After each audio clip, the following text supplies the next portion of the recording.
Felhasználóváltás bejelentése, közműátírás, mostantól minden egy helyen, otthonról is megoldható.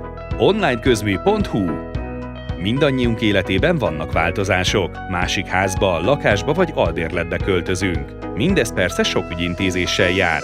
Például a víz, gáz, fűtés vagy az áramszolgáltatóknál, azaz a közműcégeknél.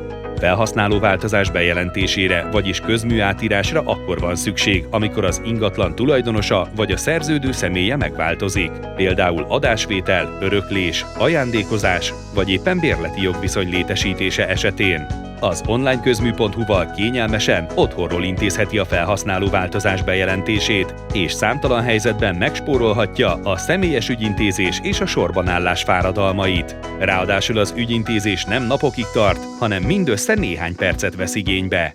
Egy helyen megtalálja a villany, víz, gáz vagy épp távhőszolgáltatókat, melyek átírását intézheti online. Válassza ön is az onlineközmű.hu-t. www.onlineközmű.hu. Egyszerű és gyors megoldás a közműátírásra.